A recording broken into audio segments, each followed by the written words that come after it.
Welcome to the With Faith in Mind podcast in our current series, Christian Education at the Crossroads. I'm one of the hosts, John Terrill, and I am excited about today's conversation with Steve Moore, CEO Emeritus of the Murdock Charitable Trust. We've had many guests in this series, but have not yet spoken to a grant maker.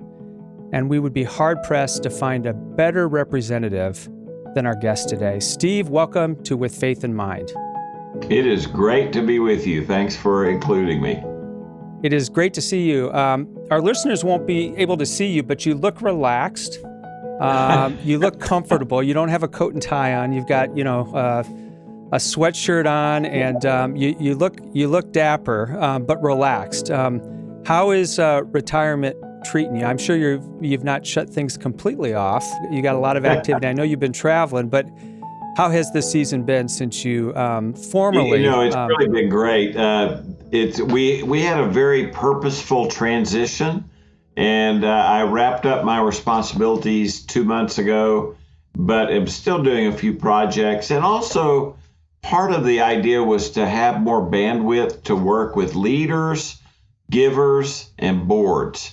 And so that's where I'm spending some time and trying to identify how much time to spend in those different areas and what's the right rhythm for this next season of life. Yeah. Oh, that's great. I want to learn more about what you're working on. And of course, we're going to get a lot of your insight over many, many years serving through the foundation, through the trust, but also in higher education. Let me just share this with our listeners, and this is really true. This is from the heart. Steve is one of the wisest philanthropic leaders I know. I know many others would say the same. As we've talked about, he stepped away, I think, formally, although he's been involved, I think, last summer.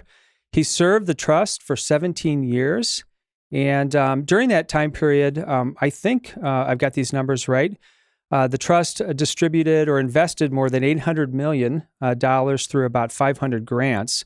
Most of the grant recipients are in the Pacific Northwest. Is that right, Steve? Yeah, about 2/3. About 5,000 grants, though, yeah. I'm sorry. Yes, I did. My notes say 500, but yes, we spoke about that before we went on air. Yes, 5,000 grants. So that's 17 years. That's a lot of grant making. A lot, yeah.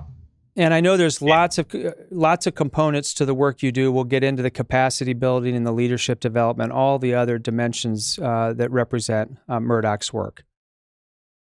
Yeah, that'll be great. Well, let me offer a little bit more background about Steve, just as we start our conversation here. Prior to his time at Murdock, he served as Senior Vice President and Chief Operating Officer of Asbury Theological Seminary, and also as president of Asbury Foundation. So he was there for a number of years. He also served as vice president for campus life at Baylor University and vice president for campus life at Seattle Pacific University. So Steve, you've really spent your entire career at some level working in higher education, either directly within the academy or supporting the academy through grants, leadership development, and capacity building. Yeah, that's really an interesting thing. And as I came to the trust, one of the things that I realized is that there have always been 4 streams running in my life. One of those streams was that ideas matter. Ideas have consequences and implications. The second thing is that leaders matter. And the third would be that the impact of faith and culture, the importance of faith impacting culture. And then the fourth thing would be around spiritual formation and human development and how critical that is in the overall development of our lives as leaders. Well, and I know Murdock's work is very holistic. And so I imagine that was a wonderful place to exercise those 4 streams of interest and passion. I want to dive into this because there's a lot to talk about. But I also want to say that you've been really committed to your family over the years as well. You're married to Than, and you have 5 adult children and 3 grandchildren. I know that's an important part of your life as well. And I'm imagining that you're getting to spend a bit more time, maybe with the grandchildren and probably with your children as well. Yeah, we've really been very intentional about that. I cannot imagine having gone through life without all of my family, and having been incredibly blessed that we just love being together and we do great adventures together. I imagine you do. And you're still residing in Vancouver, Washington, or near Vancouver? I actually live in Portland, Oregon, and then work. The trust is in Vancouver, Washington, just across the river from Portland. Yeah, it's a beautiful place. I was just actually out at the Murdock Charitable Trust, so we'll talk a little bit about that. It's my first trip to the trust, so I was out there, I don't know, 3 or 4 weeks ago. Well, Steve, I wonder if you could paint a picture of the work of the MJ Murdock Charitable Trust. Just kind of in a few minutes, the broad strokes about what the trust does, what it seeks to accomplish across the Pacific Northwest. Yeah. It's like living a liberal arts college experience every day, to tell you the truth. Mm-hmm. We work in arts and culture, health, human services, education, and science research and education. So you can see it's very broad in that sense. The mission is to nurture and enrich the educational, cultural, social, and spiritual life of individuals, families, and communities. Mm-hmm. So what we've done is try to say to ourselves, what's the best expression of how we fulfill that mission in those various sectors in which we work? And then try to do that in a holistic and embodied kind of a way. Yeah, many of our listeners are people of Christian faith, but probably not all of our listeners. I know the Trust has walked this really wonderful line of serving communities and nonprofits, faith-based nonprofits, but also broader civic and educational initiatives. I wonder if you could elaborate on that, on the nuance of that work, the challenges and kind of the real benefits of doing that work, being able to bridge across faith communities and communities that would be just broader, larger. Yeah, it's a great question, and sadly in our culture, there's fissure lines that go through the relationships, but the trust, I would say, recognizes that in every one of those sectors, arts and culture, whatever it may be, there are faith-based organizations that are doing great work. And oftentimes, non-faith-based and faith-based don't even know about each other or necessarily relate. And so because part of what we try to do is honor donor intent, we try to live into the community in the way that the community is fully present. And that includes faith-based and non-faith-based, people that are doing the kind of things that nurture and enrich the educational, cultural, social, and spiritual life of individuals, families, and communities. And so that's what we're trying to connect and be involved in. And unfortunately, many foundations discriminate against faith-based organizations. And we've tried to really, in a sense, bring them together to say, it's all part of the community. Let's work together in these ways. Yeah. Steve, I'd love to hear you articulate the role of place, the role of place in the life of the trust. I know you think very carefully about particular geographies. You think very carefully about neighborhoods and communities. What role does place play in the trust work? Yeah, it's very critical. And, the Pacific Northwest is a unique region of the country. We have 2, what you might call purple states, 2 blue states, and 1 red state. Mm-hmm. And yet the area in many ways could be almost better represented by urban, suburban, and rural. And because in some ways, rural areas are more familiar, more similar than are the others. And it's this fragmentation or disconnectedness that oftentimes challenges the concept of place. Mm-hmm. And so I think it's a matter of really working to say, what are the kinds of things that help communities thrive and regions thrive? And we know that there's at least four things that are very important to that. Health. Is there a health, thing that's located? Youth, a youth organization, something that's there. A historic sense, an arts, kind of a unique arts thing, and education. So those four things. And so we try to really nurture and kind of bring along, build capacity of communities by building capacity of organizations that serve those communities. Yeah, that's really true. Even at the training that I attended, I serve on a board, and I was there to attend training on development, how to raise funds and to build good relationships with donors. And so I've been through training that's been similar over the years, but there is really something unique about the way the trust presents that material and the kind of community that forms around that content. So even in the seminar, all of those. Many of the states in the Pacific Northwest were represented. You had urban, suburban, rural communities. You had representatives from each of those types of institutions that you just named. So it really is a unique calling that you serve, a unique community that you serve. Yeah, we kind of joke, and I often said to the Essentials of Development, or the one you were at, Board Development, some of the things that we do, I say, look, our hidden motive, our ulterior motive is to get you all connected with each other.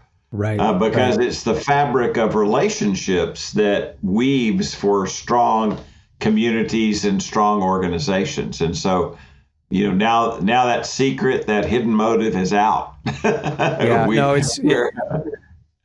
You can really feel it when you're there. So I want to build on that a little bit, Steve, and ask you about just kind of your general sense of trust in society these days. And I'm going to read you just the report that just came out, I think, not too long ago, the Edelman Trust Barometer. I'm not sure how they actually pronounce it. The Edelman Trust Barometer.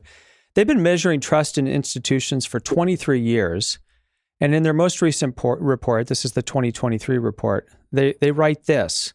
A lack of faith in societal institutions triggered by economic anxiety, disinformation, mass class divide, and a failure of leadership has brought us to where we are today, deeply and dangerously polarized. And interestingly, the only institution seen as both competent and ethical is business. And business has historically been kind of a low scorer on this barometer. So I want to ask you the question, how do you think our American institutions are doing? Yeah, I think they're struggling. I think that, they're struggling for two or three reasons. One is just the challenges that are coming at people are so multiple. And I think people spend a lot of time reacting instead of planning and acting. And, that's it's a challenge if you're always on your heels. I think the second thing is that relationships are frayed. And so in a lot of places, we very intentionally try to weave and connect relationships. And I can mention a thing that we do called Candid Conversations that has been really amazing to be a part of. But it's just that in business, in government, in education, in healthcare, there have been enough things that get broadly broadcast that give people worry is that true of my government? Is that true of my education? Is that true of my health care? Is that true of my nonprofit? Is that true of, you get the point. And so I think that's the thing that kind of puts people back on their heels and makes it a challenge, is the fraying of relationships, and then the frequent failure within institutions. Yeah. So there is this kind of thread of suspicion that tends to run through our communities. And, there's been a lot written about this, but it sure seems like it has been amplified in more recent years. Well, I'm curious, to hear a bit more about how the foundation or how the trust restores the strength of institutions. We've talked a little bit about gathering, capacity building, leadership development, certainly providing capital for nonprofits to be able to accomplish their goals and objectives is a big part of that. But I wonder if you could just speak to some of the ways that you've cultivated and continue to cultivate trust in institutions. Yeah, I think that, in both the processes that we used, we would always do site visits, for example, where you go to people's space and you bring people together, the board member, that kind of thing. But you also ask the kinds of questions that give opportunity for organizations. And you say, look, we're gonna ask you these kind of questions. Who else in your community is doing what you're doing, or that you need to be sure and partner with? And so asking the kind of questions that give people the opportunity to stop and think, and to say, how are we in the community? How are we recognized? And do we have a broad base of support? If people aren't supporting what we're doing, why aren't they supporting it? That kind of thing. And then I think the other is just recognizing with people that, we're not sort of a one and done granting organization. We really view that we have a relationship with organizations. And so they can come to the trust more than once. They can keep coming back for other grants. And we might invite them to be a part of programs or convenings that help them build a stronger organization or build their stronger leadership for their organization. And so those are just, recognizing that, there's a multiple ways that you begin to build that relationship out. Yeah. Steve, what were some of the ways you would gauge the success of the trust, particularly with respect to trust and building healthier communities and ecosystems? Were there metrics that you leaned on? Was it more sort of qualitative, anecdotal evidence? How would you know if you were making a difference long term in a particular community? Yeah, great question. And we worked on several different levels. One is every 3 years we did an external assessment of our work where we, a third party would ask questions to people that had participated in grants and programs, and we would gather that feedback, develop themes, and actually help us determine goals for going forward. The second thing is, after every grant meeting, we would send out a anonymous survey, a survey that they could anonymously reply to, whether they got a grant or whether they were declined for a grant. And it gave them opportunity to say, this is what we think went well. This is what we think didn't go well. This would be comments we would have about the trust, that kind of thing. And then the third thing is that we would hold a lot of listening sessions in the region. And so we would have that kind of constant interaction and engagement and involvement with people.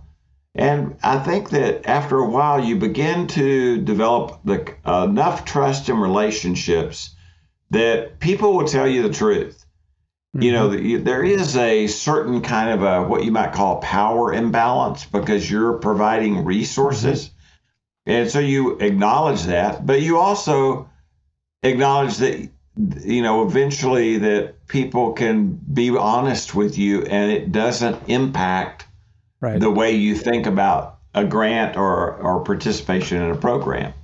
And so I think in every sector, there are certainly people that we really knew we could get an honest answer on, get honest feedback from, and have honest conversations about. Right, right. And I know the program officers are dedicated to particular regions as well, right? They're phenomenal. I mean, they're Yeah. really part of the secret sauce of Murdock, or the team. By far, it's the team that it really makes things work. Yeah, and but a consistency across regions. So a program officer might serve Alaska, for example, Yeah. and he or she will make regular trips there and really be a part of the communities there. Get to Yeah. know the organizations up there. Okay. Well, there's so many components to the work that the trust carries out. I do want to turn to Christian education and ask you, how did the trust? I know you've been away here for a few months. Yeah. But how is the trust supporting Christian education? What are the different dimensions of it? Is it Christian higher education? Does it dip into primary and secondary education? If you would just paint a picture of the portfolio.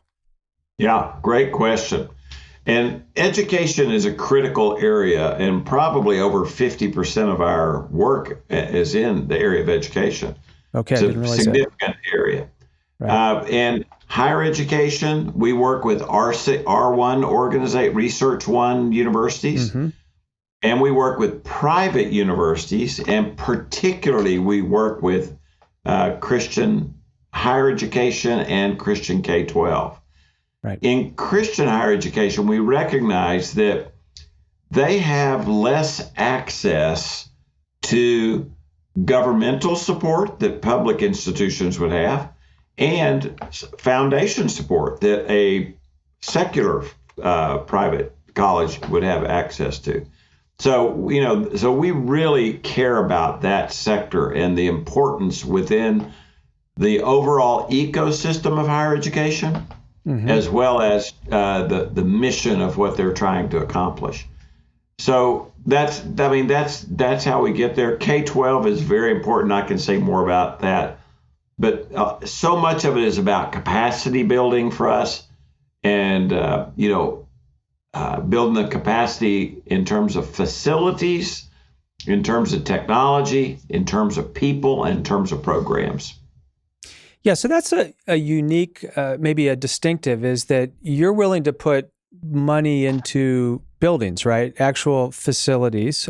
Some foundations, trusts don't like to do that. They focus more on programs, but you take a pretty holistic view of that, and capacity building would be the people, programs, but also the facilities that they leverage. These organizations leverage to really serve their communities.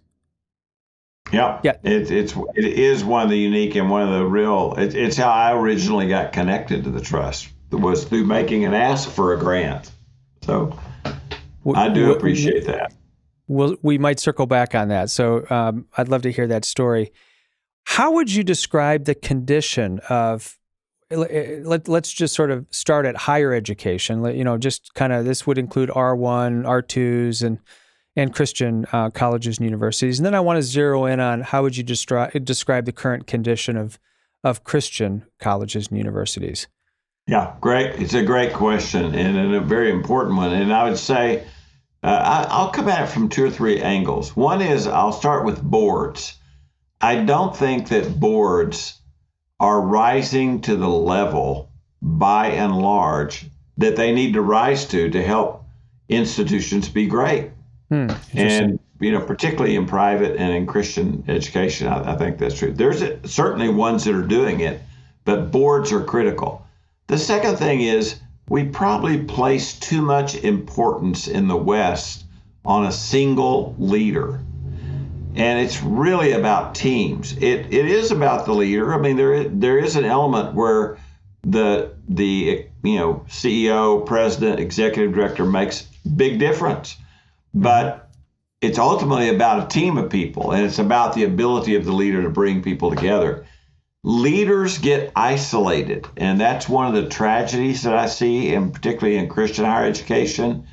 I'm working with a organization right now where the leader has really gotten isolated, and it's tragic. It's a sad thing, but that's one of the real key areas. And then the third is that oftentimes groups are working so hard just to fulfill their mission today that they don't have the space and time to think creatively about the future and about how to build out and live out the mission in terms of all the different aspects of what they do.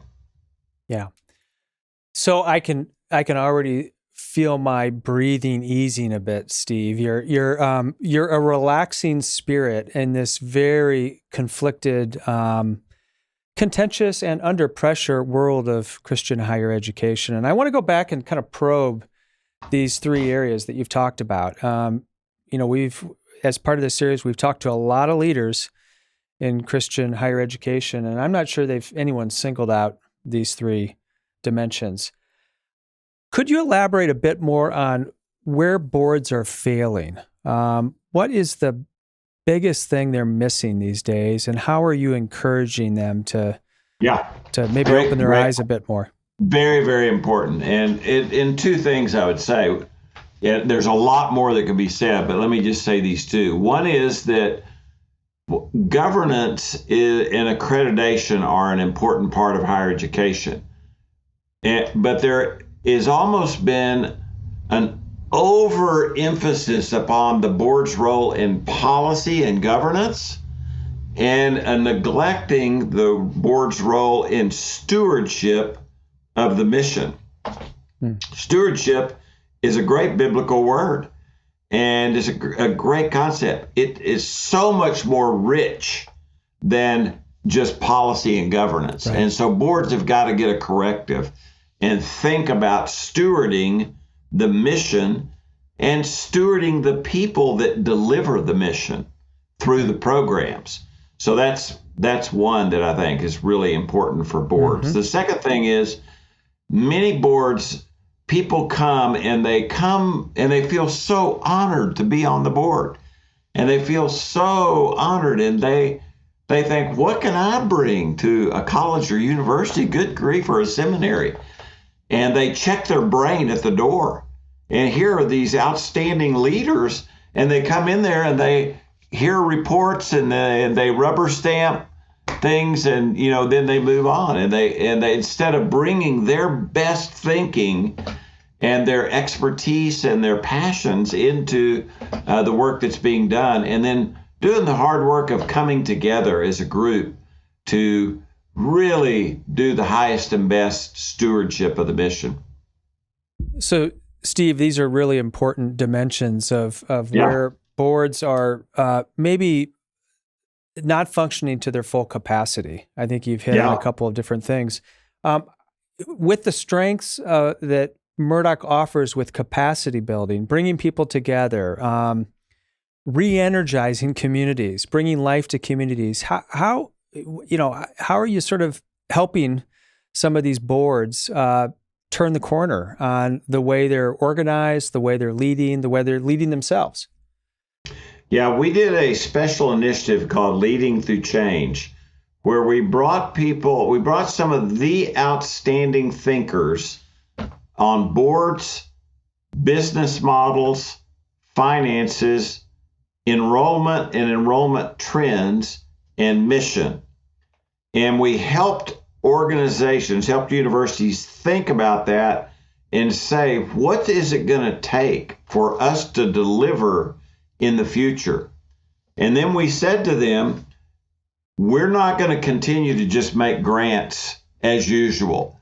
If your board is not willing to do the hard thinking that we're talking about, and we will pay for these consultants to help your campus, but if you'll do the hard work, we will also make more significant grants to you to do things differently going forward. And so that has had a big impact. And some institutions have risen to the occasion, and I could give you a list of names of the ones that have said, that helps us. And, having a third party like Murdock helps them to be able to do it, but having the resources to do it also helps. And so I think that's one of the ways. And then just being willing to kind of be thought partners and convene leaders. We do what are called peer leadership cohorts who come together, like presidents of colleges and universities. 8 or 10 of them will come together, and they'll come together on a regular basis for spiritual leadership and kind of thought leadership formation. And what we have found is if they get going as a cohort, number one, it keeps them from getting isolated. And number two, it helps them to think in ways that they may not be able to necessarily think out loud on their campus. And so I think that's been one of the real other strengths, kind of a hidden gem of what we do is peer mentoring cohorts of leaders. Yeah, I think I've heard this, and I think even in this series, leaders have talked about how dangerous, in a position of leadership, it's very risky to think out loud. You almost can't do it because people will read values or intentions into what it is that you're processing, and you may not have come to a conclusion yet. So that's really interesting. I'd like to explore this idea of isolation because when you shared this, I sensed there these relationships are raw. You're seeing people, some leaders really thriving, doing well, and some are in a lot of pain, and their institutions are suffering because they're isolated, and they've kind of put somehow worked themselves into a corner. I wonder if you could talk about some of the precipitating events that lead to isolation. How does it play out in our current context? Yeah, I think, John, if people didn't remember another word I said from this time, I would say to them, be in a small group.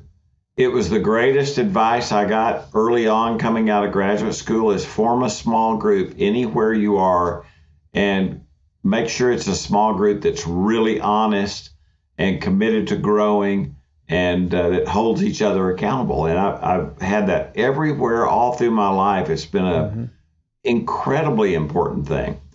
The second part of that is what I would call a constellation of leaders around you. In a constellation, sometimes stars are closer to the planet than other times. And you may have mentors that actually live in this time that we live, or you may have some like, C.S. Lewis or Tolkien or Chesterton or mentors of mine that lived in another time. And so you got this constellation, I think.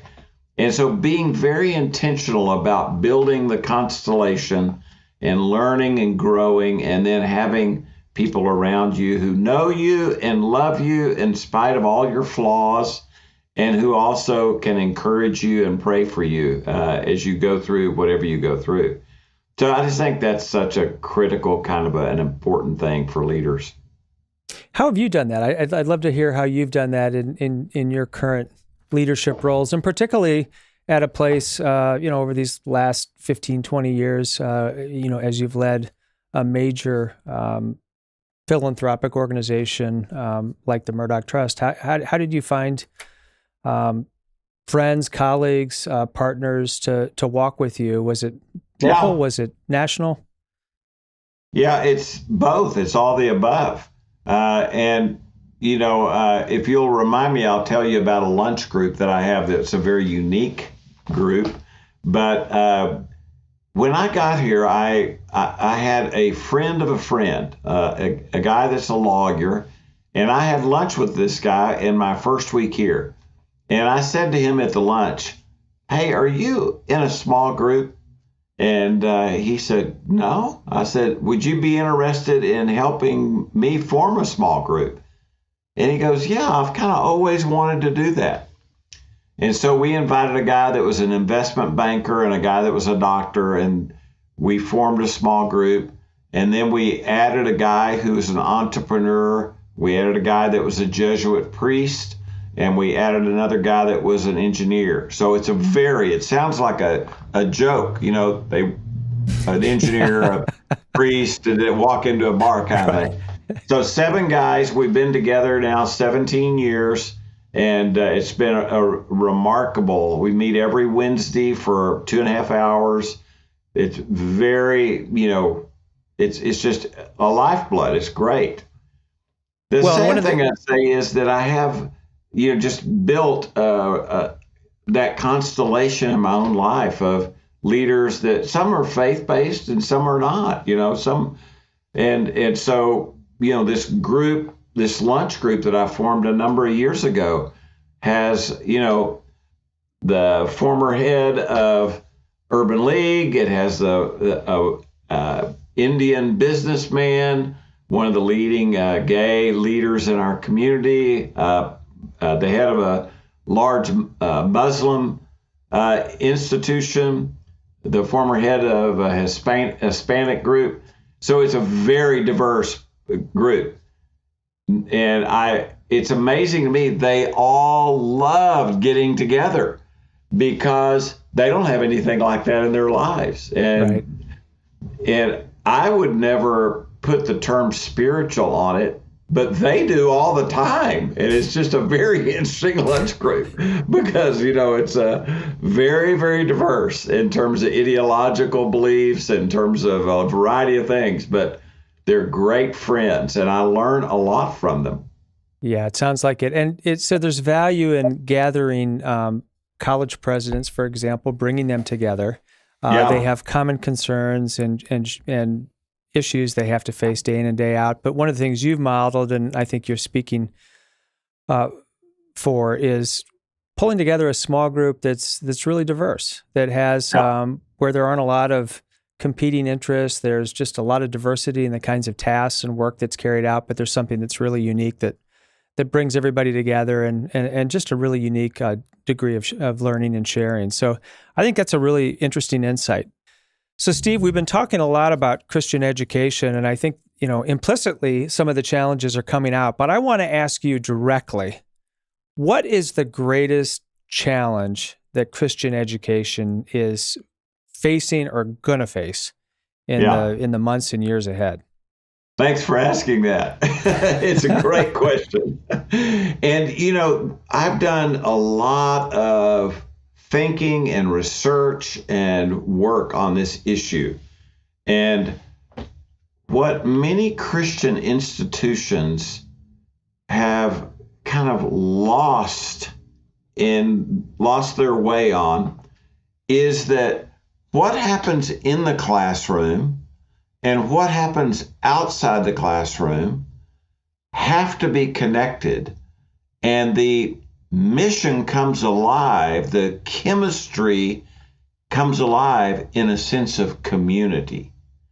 And people lose that. Faculty tend to think it's all about them and it's all about what happens in the classroom. That's their only job. And yet that's not. It's got to be outside the classroom. And, people that work in coaching or work in residence halls, they've got to remember that what's going on in the classroom is critical.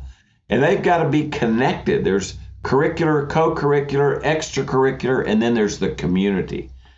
And that's the value proposition of Christian higher education. It's not that you've got a faculty member that's just as good as a faculty member at public university Y, except that they're a Christian. That's not enough of a value option, And so I think that's the thing that schools have got to come to. And then they've got to be more outward focused and really providing opportunity to be active in the communities, reward people for being in the community, reward faculty for roles at being great thinkers, but also being great mentors and being great catalysts within a particular discipline. So that's where boards and leaders have got to do a better job at thinking, and that's a big challenge. So why are these institutions losing their way on this? I mean, I imagine if you poll recent graduates, even graduates from far back, right, they're going to tell you, they're going to describe a range of experiences. They might talk about the classroom experience. They had a professor that just really challenged them. They're going to talk about, their experiences going to games or being in the community or being a part of a club or the beauty of the campus or the, spending time late night in the dorms, talking with friends. I mean, why do these institutions lose their way on this? Yeah, I think it's a combination of things. One is that faculty a lot of times are trained at institutions where they get their PhDs, and Christian faculty are some of the best trained in the world, but they're trained at institutions that are, secular. And so they don't understand necessarily what a Christian worldview is or what delivering a Christian education means in the fullness of what I've just described. The second thing is that boards invariably say, we want this thing to really run like a business. Well, you want it to run like a business. You want it to be run well, but it's not a business. Ultimately, it's a mission-driven organization. You're delivering a mission. And so it's got to be run well. But then third thing is that a lot of times we've tended to select leaders at these institutions who are people that have simply not taken risks. Mm-hmm. And because they've not taken risks, then they haven't gotten anybody who doesn't like them. And so they just are sort of flying under the radar. Then all of a sudden they appear in leadership, And so I think that really identifying and rewarding people that are doing great job leading and being creative, and they make some mistakes. You're going to make mistakes. That's just part of it. But of all the organizations that should be redemptive and be, in a sense, leading the way in creativity, should be Christian higher education. That's where we need to see that. And there are places that are bright lights that are doing great things. I'd love to hear a couple of examples. Where are you seeing some really creative, innovative leadership that institutions that are really paving new pathways? Yeah. I think that there's some institutions that are trying to really get at the issue of developing interdisciplinary programs that allow for people to work in a more cross-discipline way. And so the developing of institutes and centers that allow for that interdisciplinary kind of thing. I think, for example, of some of the work that is being done at Whitworth University in church engagement, very creative ways of developing and expressing that. Some of the work of the Honors College or Institute of Faith and Learning at Baylor University has been, terrific stuff. Michael Lindsay and some of the very creative, Michael's a very creative leader and thinks about leadership all the time. Beck Taylor at Samford University doing an outstanding job. And I could go down the list. There's a number of people like that are doing very creative, really understanding where they are in the community, really seeking to be, creative in the way that they deliver programs and engage students and others in the work that they're doing. Yeah, those are good. Those are really good examples. Yeah, I hate not to mention a bunch of others because I could go down a list at Trevecca Nazarene and Greg Jones at Belmont and the work they're doing there. And there's so many other folks that are doing some very creative work. So is there a shortage, Steve, of good leaders, innovative, creative leaders in higher education, or are boards not just looking in the right places? Is the pipeline strong within Christian higher education or higher education more broadly, or do boards need to be a bit more innovative and begin to extend searches in places that they may not have traditionally looked for senior leadership? Yeah, I would say all the above. I think there's always a little bit of a shortage of leaders. I think there's always that boards that maybe aren't looking or need to look in more creative ways. But I would want to go upstream and say churches need to be thinking about the ways in which they're forming and developing leaders. We need to be nurturing and encouraging organizations that bring people together and provide leadership opportunities. Right. So like Veritas Forum is a great example of a group that's very intentionally thinking in their scholars development. That's going to bear fruit in 20 years if they get the kind of support they deserve. It'll serve everyone better. So that's going upstream. And I think we've got to think about those kind of programs. I think about the way we invest deeply in seminaries, and seminaries need to do a better job at thinking robustly about how do we serve Christian higher education in terms of the spiritual formation component and development of Christian worldview and that kind of thing. So I think there's a lot of ways we can think upstream, midstream, and downstream and do a better job. Yeah, that's really helpful. I want to get a quick hot take on some of the contraction that's taking place. You started to talk about seminaries, and I think of Gordon Conwell selling its South Hamilton campus. I think of Trinity International University and recent decisions to go to online synchronous and asynchronous learning. I think of the King's College under a lot of pressure right now. I wonder if you could just speak to the contraction. I mean, from your perspective, running a large trust, having all these relationships across higher education, how deep is the contraction going to go? Well, I think in terms of Christian colleges and universities, we'll probably see 25% of schools possibly close. And it's, partly because of the kind of financial support, but it's also because they haven't done some of the hard work on business model and value proposition that I think it needs to be done. And frankly, Christians have got to step up and do a better job at supporting organizations and institutions. So there's a lot of opportunity there for foundations and others. And we need to quit worrying so much about metrics. Not everything that matters can be measured. Yeah. And not everything that can be measured matters.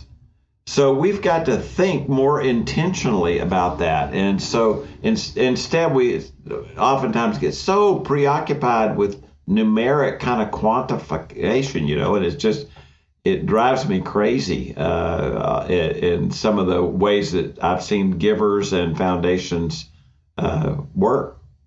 Yeah. Are some of these challenges tied geographically? I know all of your years of work in the Pacific Northwest, I think of New England, and then you can look at other parts of the country where you still have, high percentages of churchgoers and people that are willing to sort of pull out their pocketbooks and write checks. I mean, is it geographically based, or is it much more complex than that? What's your assessment? Having lived in a part of more complex than that, John. I think urban areas are more alike, suburban are more alike, rural are more alike.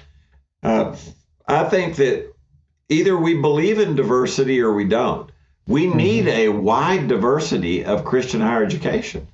And we also need to develop more partnerships, more collaborations. Not everybody has to have a Russian department.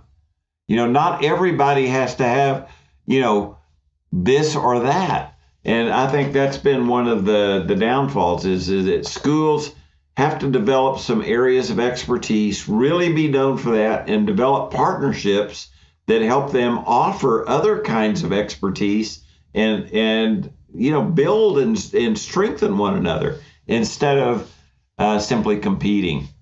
Yeah. And I know sometimes the rankings will cause some of this duplication. People chase after the same things that are valued in the rankings. I'm thinking of U.S. News and other kinds of. I I think that the is particularly rankings, with professional hopefully they'll schools. eventually go away because I mean they'll probably stay with us, but I think they'll be less and less influential because they're based on the wrong things. The rankings are.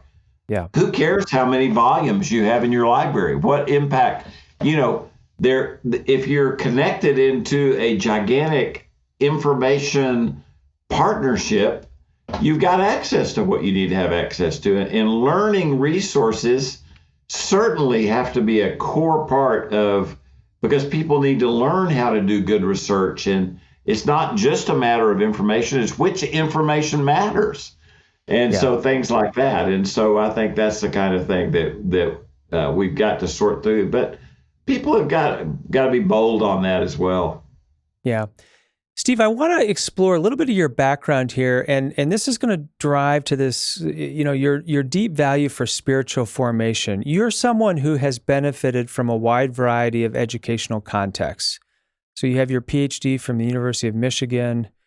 You've been to Asbury Theological Seminary. You did your Bachelor of Science at McMurray University. You've done sort of postgraduate work at Oxford, Harvard, coursework at the Center for Creative Leadership. I mean, these are a lot of kind of non-religious. You got a mix of religious and non-religious institutions that have helped shape you. I mean, you're kind of sort of split right down the middle with these institutions, really fine institutions, and at the top of the heap, so to speak. Christian formation, early on, you were really making a strong case for the unique role of the Christian Academy, that there's something unique about it that can't be replicated in these other places. I want you to speak to both sides of this, because I know you love Big Blue, and I know it was a formative place for you, and I know you love Christian higher education. Make a case for formation and even spiritual formation at each of these types of institutions. Yeah, the unique opportunity that Christian higher education has is the sense of community and the sense of purposefully interconnectedness. So there's a real intentionality to what happens in the entire educational experience, whether it be in a residence hall or whether it be in the dining hall or whether it be on the athletic field or whether it be in the career center or the counseling center or the classroom. So it's a unique proposition and opportunity. I think there's also a great opportunity, and there's a great thing happening at public universities. Christian study centers are popping up at some places, and they're just terrific contributions because they help some of that happen, as students are intentional at taking advantage of those, it can really help grow the robustness of what's available at a public university. The third thing I would say is that these groups like centers and institutes, and then groups like Veritas and others, they begin to almost form like ligaments that hold together and tie together various streams. And I think that's one of the beautiful things that's happening in terms of the work. And then, of course, the internet has provided an incredible way to connect that for people to be involved, like in research together in different places. Or you take something like the Bible Project here in Portland that does phenomenal storytelling, but it's very theologically grounded and biblically shaped. And they're always drawing from theological education and the best thinkers in a variety of ways. That's the way that those guys work. But there's clearly a need for very intentional spiritual formation. People like John Mark Comer, John Ortberg, David Thomas at Seedbed, Bill Haley at Coracle. I could just name, there's about 12 groups that are Ruth Haley Barton, a number of folks that are doing in very important intentional development, spiritual formation of leaders. Yeah. We've got to encourage more of that. Ronald Rolheiser, is a brilliant mind, a Catholic leader. There's so many that we've got to nurture those kinds of things along as well. We got to think ecosystem is the way I tend to think. And we got to nurture the whole ecosystem. Yeah, you're a naturalist at heart. I think the environment and sort of this idea of kind of this broad ecosystem, everything connected, is such a helpful metaphor. I think that is so helpful when we think about higher education. Steve, you've been deeply immersed. I know this has been an important value for you, but all the places you've worked about formation, making sure that your employees, your teams are growing spiritually. You've had a chance to see this from the front seat and also from the balcony. How are people best formed? And I want to ask the question: what are the models of spiritual formation that seem to be really working and that could be implemented in Christian education in more effective ways? Yeah, I think that monastic communities provide us with some good examples, particularly if we will look historically and not just in the current day. There's a lot of great opportunity for that. I think that we can look historically at like the Wesleyan movement, the Clapham movement. Mm-hmm. The work of Wilberforce was actually a part of a much larger work called the Clapham Group, and so I think that there's historically great opportunities to look at the ways that people are formed and shaped and work together. I mean, most people don't know one of the last letters that John Wesley wrote in his life was to William Wilberforce. They were very good friends, and the Clapham Group was a spinoff of formation groups that the Wesleys, Charles and John Wesley, encouraged, throughout society.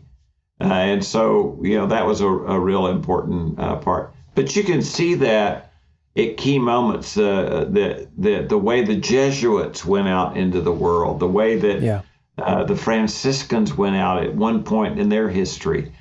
And so I think there's good examples throughout history of that we can draw from. And the Oxford movement, is another great example. The Inklings are a micro example, but an important example of that.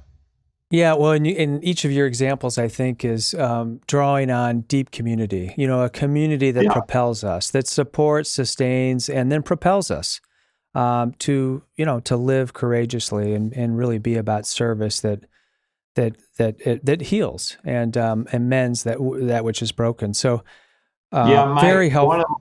One of my pastors, Earl Palmer, always has said that we have to understand that whenever the Apostle Paul came up with a metaphor for, it was the body of Christ.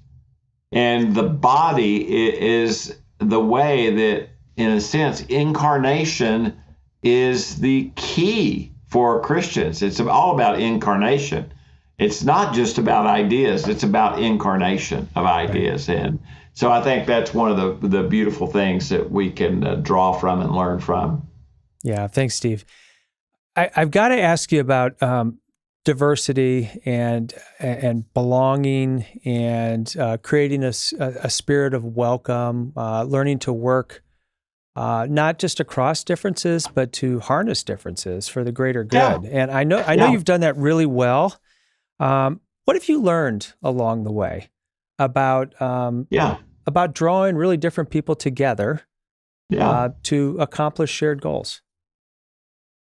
Yeah, I think that a couple of things I'd say, and I would say that the concept of DEI was probably helpful at one point. I think it's no longer helpful. I think it's been so politically co-opted that it's no longer helpful.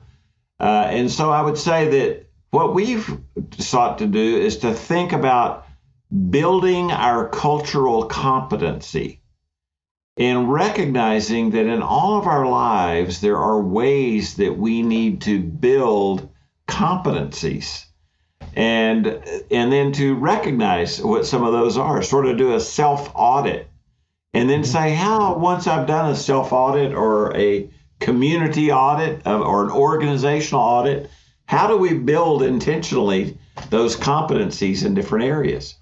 Where do you go to ask the question that you would be embarrassed to ask if you just were in a crowd and getting those questions on the floor and then saying, let's engage people and talk about them, And so I think that's a really important kind of a way to think.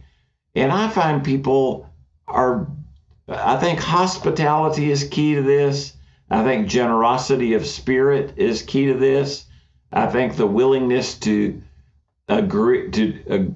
disagree agreeably is key to this, and finding common space where you may not agree on everything, but you can agree on this.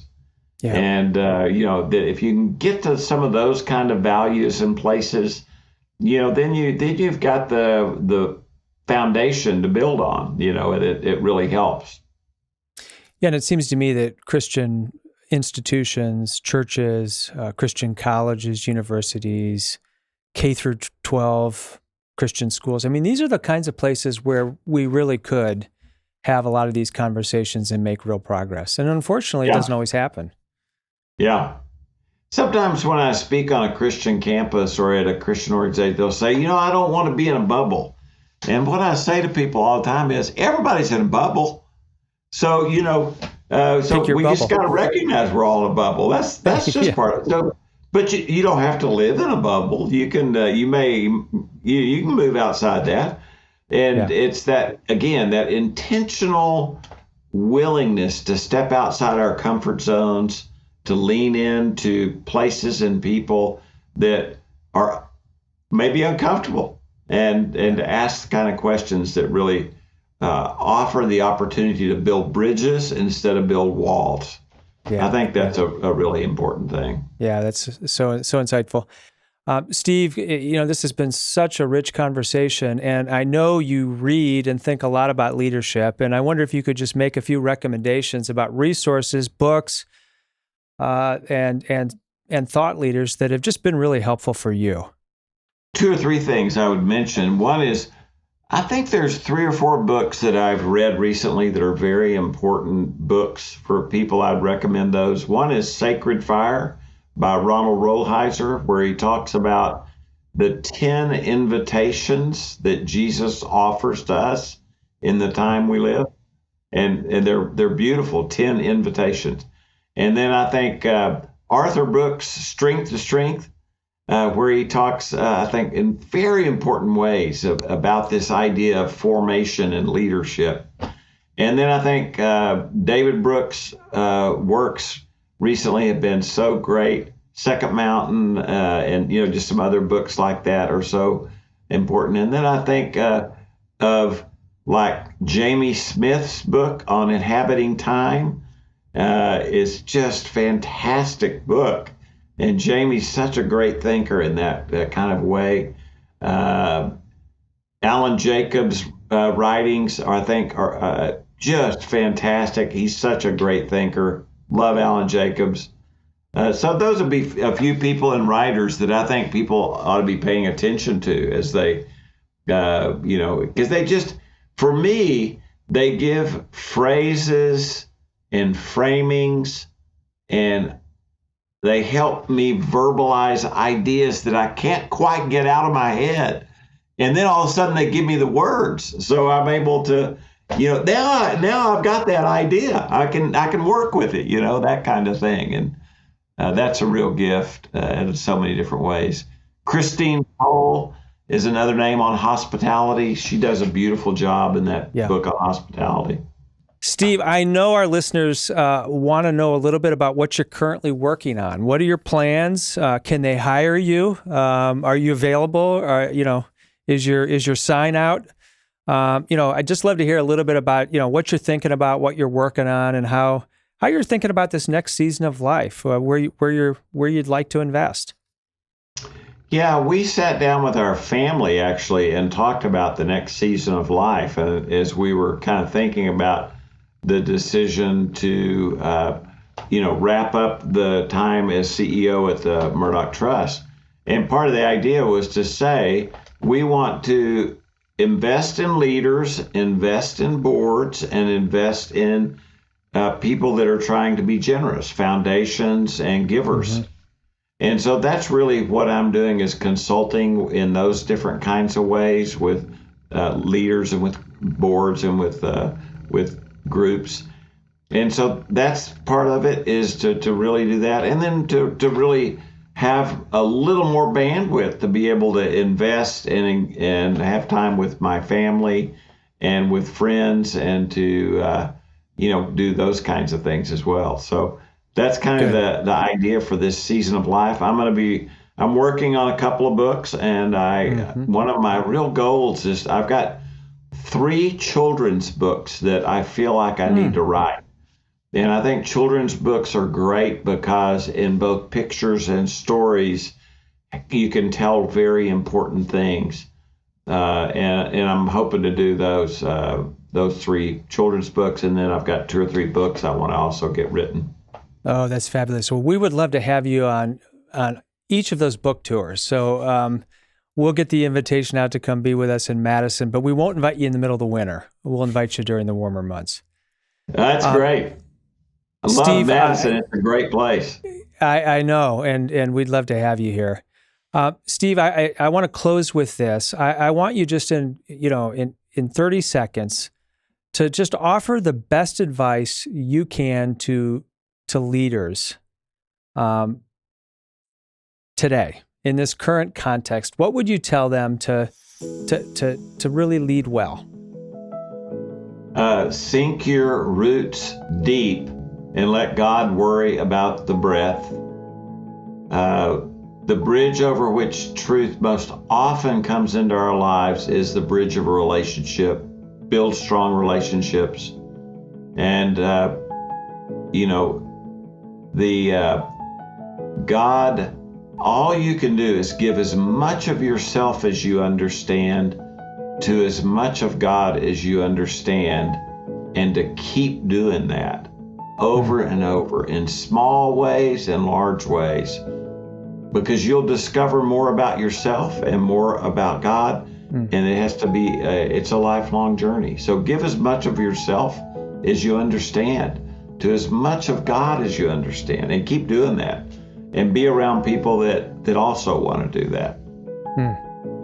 Well, that's a wonderful way to end. I can't think of a better way to wrap up this conversation. Steve, thank you.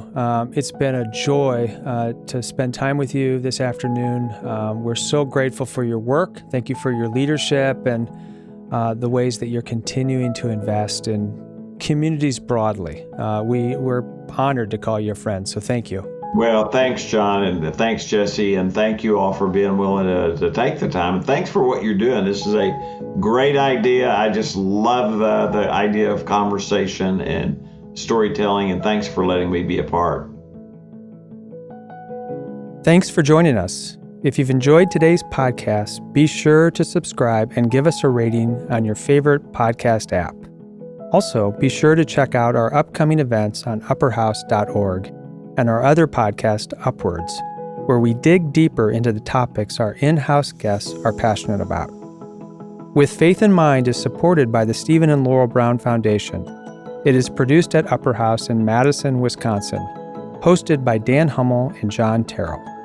Our executive producer and editor is Jesse Koopman. Please follow us on social media with the handle @UpperHouseUW.